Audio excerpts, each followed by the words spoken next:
Sorry? Right.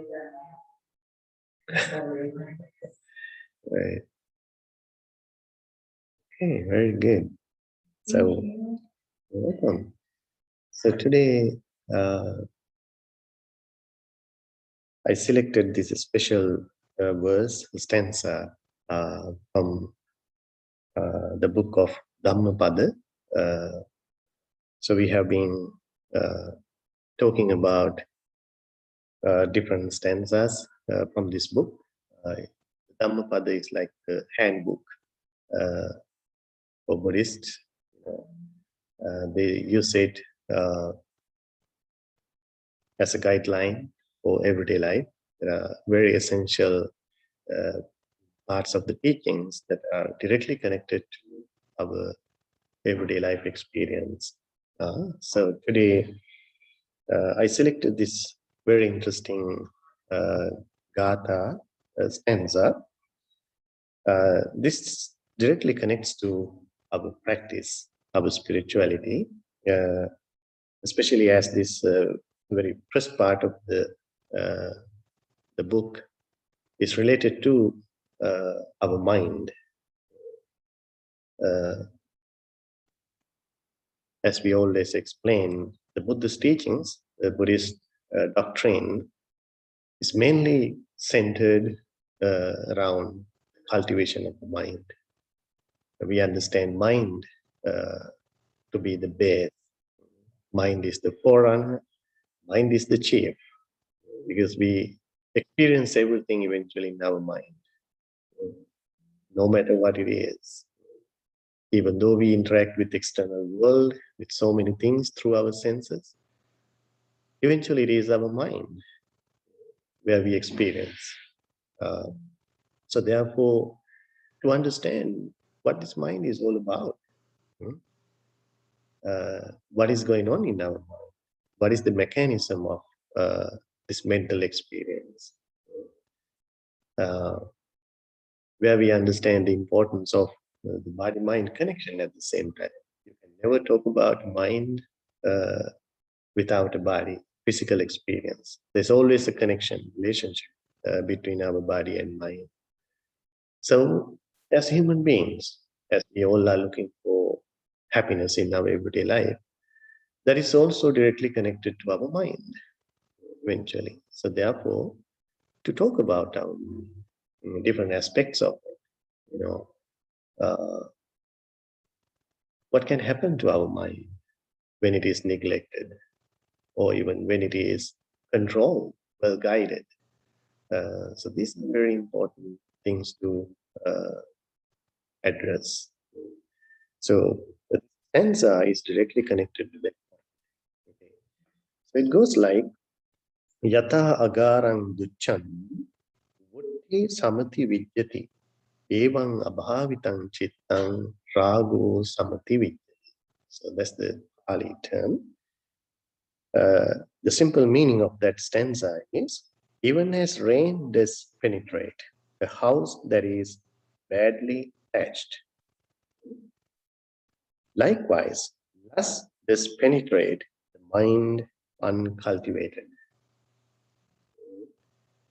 This is very direct, very simple, and very practical experience.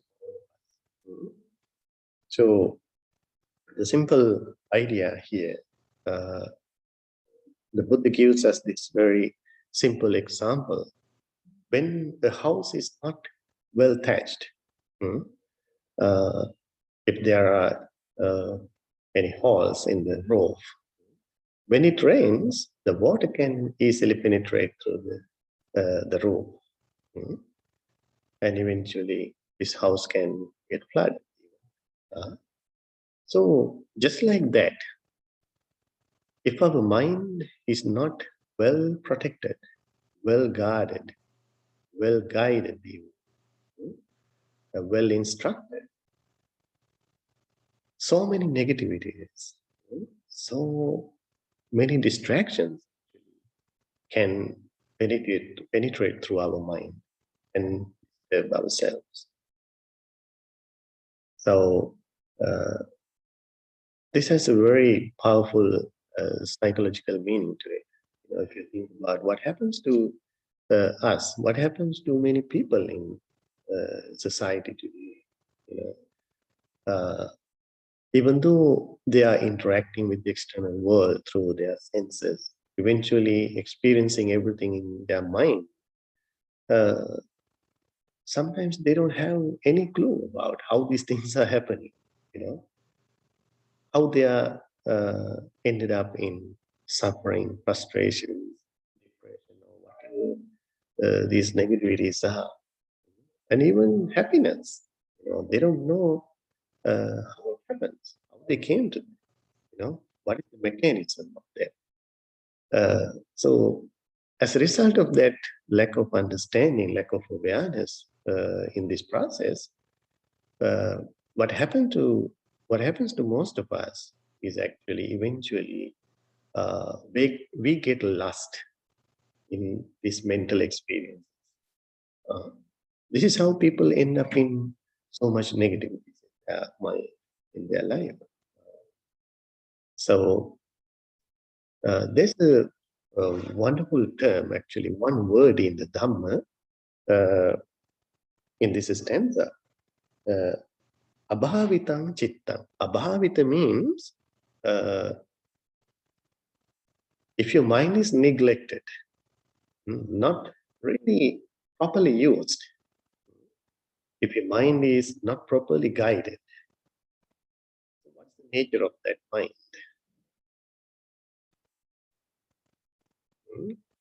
So many things can happen to such, right? When there's no one to guide, when there's even no one to watch your mind, to be aware of your mind, what can happen to such a mind? It can easily go uncontrolled. It can easily go uncontrolled, and it can easily get distracted by very simple things, very simple things even. And your mind can easily change therefore.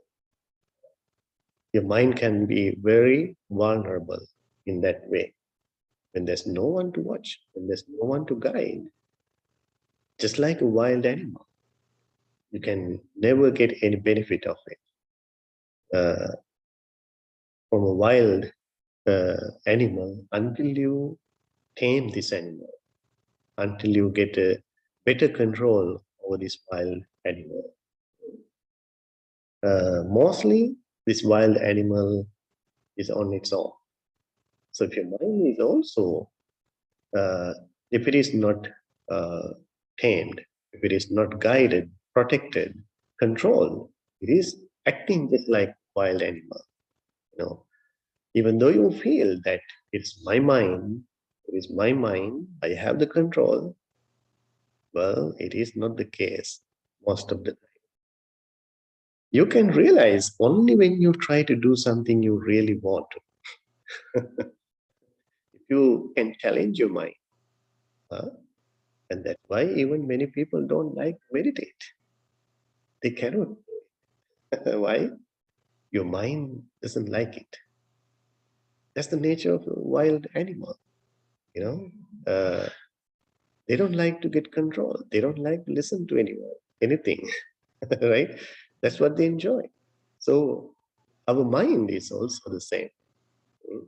It's happy when it is on its own, taking its own habits, routes, routines, finding indulgence in all these habits, no matter what it is. Mostly the negativities that our mind finds indulgence. So, whenever we consciously become aware of that, whenever we want to do something about it, whenever we try to get control over it, your mind doesn't like it. It can even challenge you. It can even command you. It can even give you wrong perceptions, suggestions. Hey, this is not something for you. Get up and go away. This is not the time. There are so many excuses, This is how your mind tricks you. So if you're not smart, you are not really aware of that, you easily get by them, you know. So this is the vulnerability actually, uh, whenever you do not have that control over your mind. So that's why this abhāvita chitta, the opposite of it, abhāvita chitta. Abhāvita means the negative aspect of it. You know, when it is not controlled, when it is not developed, when it is not guarded, what happens to you? You know, your mind. But the opposite is so wonderful. You know, when your mind is well controlled, well tamed, well developed, all the beautiful things, positive things are going to happen to your mind. Mm. So many beautiful things, you know. First of all, you feel alive. Mm. Whenever you come to know that, uh, at least there's a mind actually, you know. People have no clue what it is, you know. They don't know even they have a mind, you know. They have no any attention, any appreciation, any awareness of such experience. As long as they are obsessed with this material world, you know, they have no any value of mental spiritual aspect in life. But as long as they begin to value, you know, and appreciate, acknowledge there's something beyond this physical world, physical experience. So they are going to experience life totally different way. From the point actually we understand that everything eventually ends up in mind, uh, it's going to change everything in your life. What you value, what you appreciate, what you enjoy even. Because eventually you come to know that your happiness is not found without externally. It is inside. It is something you experience in your inner world, depending on your perception, how you interpret the world, right? It's a huge understanding, actually. This is the turning point, actually, paradigm shift in a way, in a spiritual life. This is where you begin to live a very meaningful spiritual life based on that understanding. What you mostly value is the inner experience. Uh, how much you are happy, how much contented you are actually, you know, in the end of the day, how happy you are, right?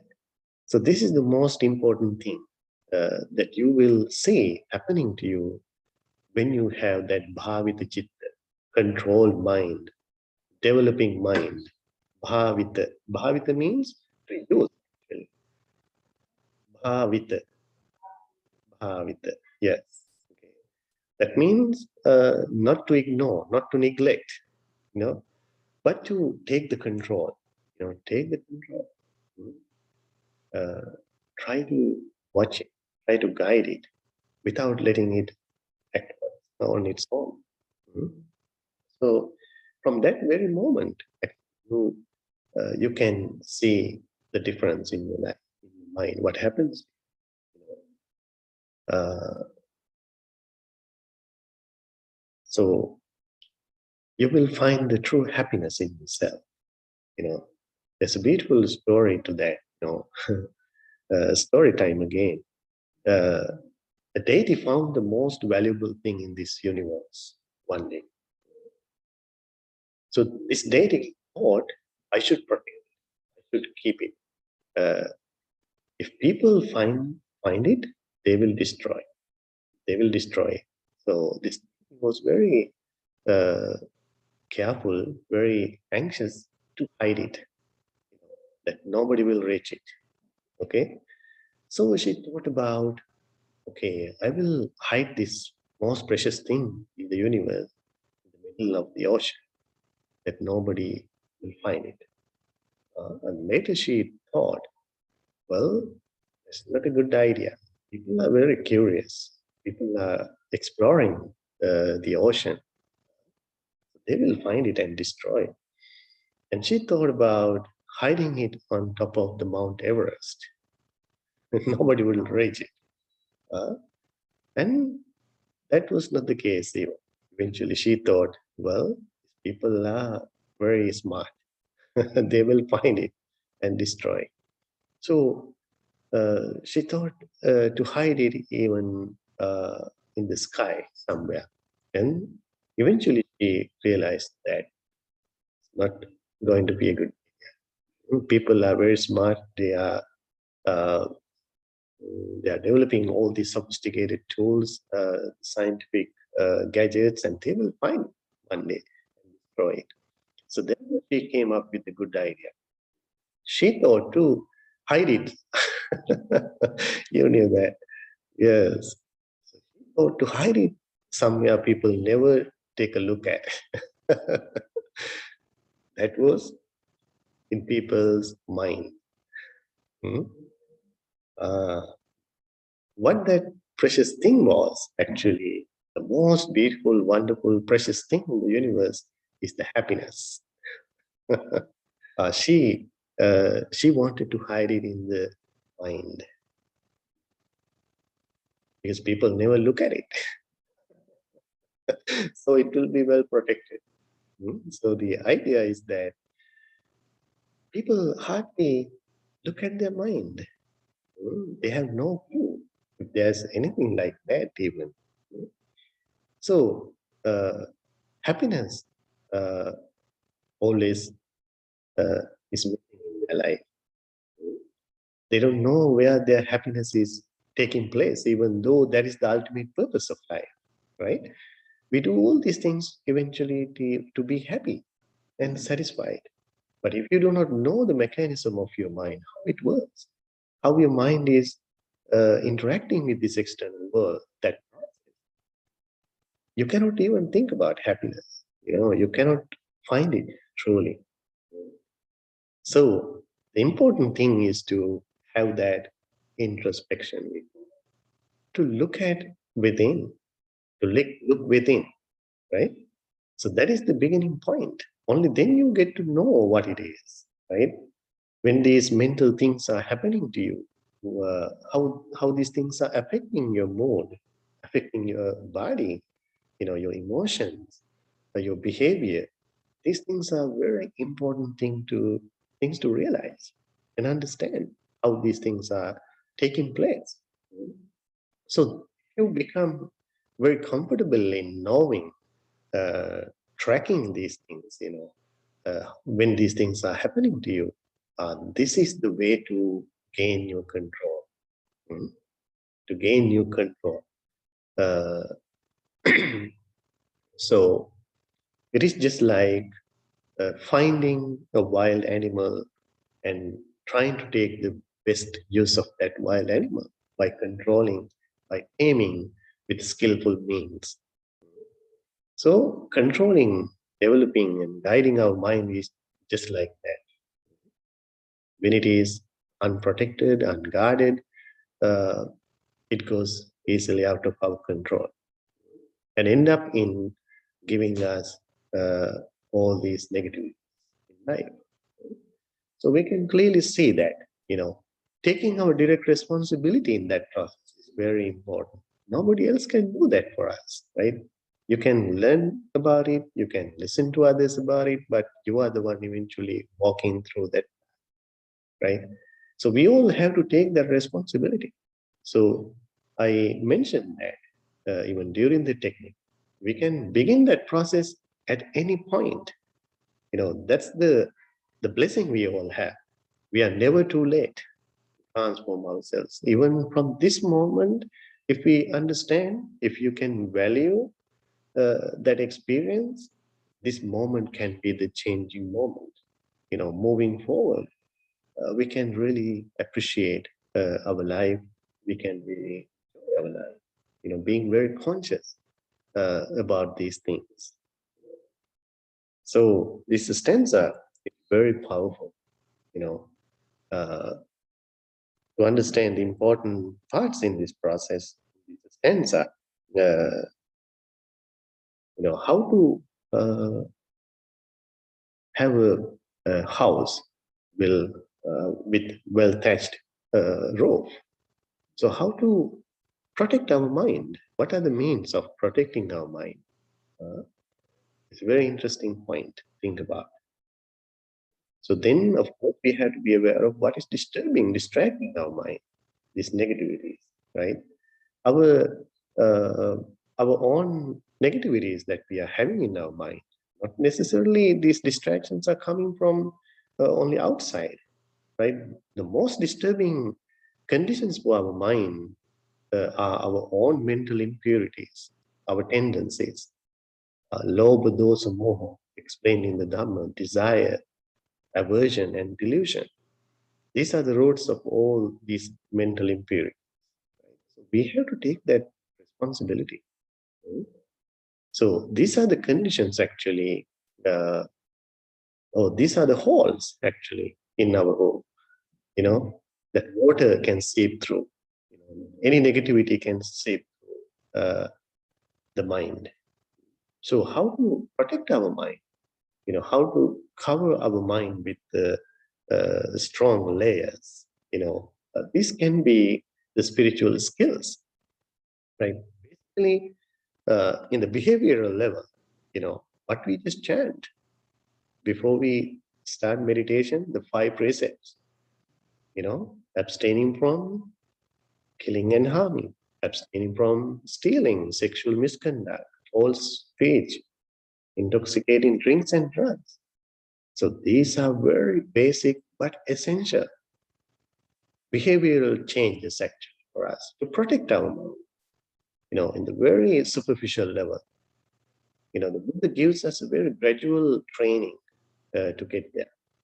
How to protect our mind, how to get the best use of our mind. Starting from the superficial level, where it is very clear, very evident, very practical, we can see very tangible, right? The behavioral change we have to make consciously based on these 5 precepts. And then moving into our mind, our emotional levels, how to take the control of these mental experience. So when we cultivate these qualities in our mind, being very well disciplined, very well controlled in our behavior, it is all about nothing but the controlling of our emotional expression, not to react to circumstances out of emotion. That is the discipline of the sila, or the moral discipline. And then moving into our mind, being able to discipline our mind directly, and cultivating all the good qualities, like what we are practicing here, being mindful all the time, and cultivating the loving kindness and compassion, patience, humbleness, these kind of good qualities, spiritual qualities. These are the spiritual means actually to protect our mind. So when your mind has these good qualities, the better understanding, if you are smart actually, on top of all these things, if you are wise, if you are intelligent, if you are smart, you know how to easily navigate through all these negativities, protecting your mind without getting disturbed, affected by these external conditions. So the wisdom eventually plays a major role in controlling our mind, protecting our mind. Okay, so we have to understand these points. What are the means to protect our mind? Only then it can change our life. And other important thing is to not to let our mind on its own, which is very unhealthy, unprotected, but to take the control. The abhāvitaṁ means we need to take the control. We need to develop it. We need to control it. The purification of the mind is possible for everyone. If we take the proper action, proper practice in order to do that. So this is the way to protect our mind from all the danger. all the impurities in the world. So that's a wonderful stanza, wonderful piece of Dhamma teachings that really reflects our purpose of our practice, to understand what our mind is. There are so many things to understand when you think about the meaning of this word. So that's what I wanted to share with you today. That will be very helpful for you to keep in mind this message as we cultivate our mind. Yeah. I love your analogy. Right. Mm-hmm. Exactly. Yeah. Mm-hmm. How do you control it? Like, Yeah. when you're, like, that's Mm-hmm. something Mm. that makes you so mad, like, how do you not Mm-hmm. react? Right. So, how do you not react to these negativities, right? Like, as you said, when it comes to very practical thing, like dealing with other people and situations in your everyday life. So all these tools are going to be very helpful. As I explained earlier, your patience, your mindful awareness about your reaction, what is happening right now in your body and mind, in your emotional level, and even you take some time to reflect on the consequence of negative emotional reaction, which is not the case for many people most of the time, right? So they end up making these situations worse. Right? Yeah. So as I explained earlier, the loving kindness, how to be gentle and kind to yourself and others, and humbleness, being very mindful and very thoughtful.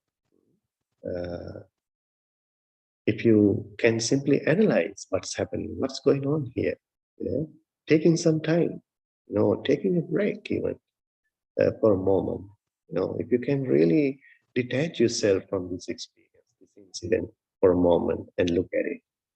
So you're going to see a clear picture, what's happening. So that itself can reduce your emotional reaction to it. So there are so many things. Actually, in one of our sessions, we spoke about how a smart person, skillful person, will control this wild animal when it is brought from the jungle, step by step. So you missed that. So maybe we can talk about it some other time.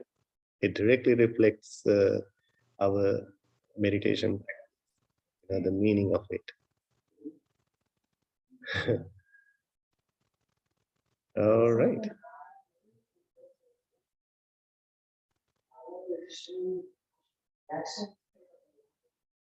Mm. And like, not really, it even makes you think. Exactly. Exactly. Mm-hmm. True. Yeah, so I just, Yeah. is it worth it? Like, do I really care that much? Mm. And most of the time the answer is no. Right. It takes a lot of our energy and understanding, sacrifices even to get there. Because we have been behaving in a certain way, how we react to these things for a long time. To change that process is not that easy. But it all depends on how much you value and appreciate, right?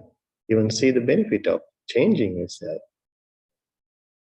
So it's not impossible, it's possible, for anyone. So we need to challenge ourselves, take in that direction.